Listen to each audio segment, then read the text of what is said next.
So we're here at the Palio near Nyon, not far from Geneva. We got the train to come here, and I saw your video and Tucker yesterday, and you were asking about our ideas, and I'm sending a video called "The Future Is Now," in which I briefly touched on the subject of naval architecture that John Adams mentioned, and then I'm here at the Palio with my friend Audrey,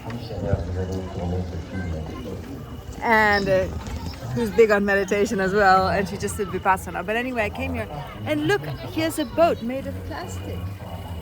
It's exactly, can you imagine having like a little wonderland boat here? Look at that.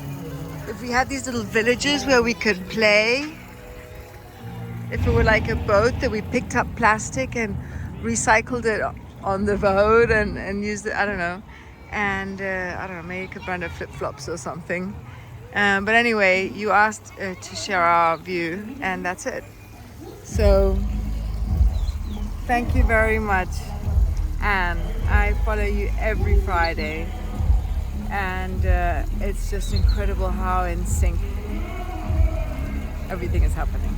So imagine in the future these villages where we're learning skills, and they're like on these old container ships. So yeah, I see the future. Thank you, and love from Switzerland.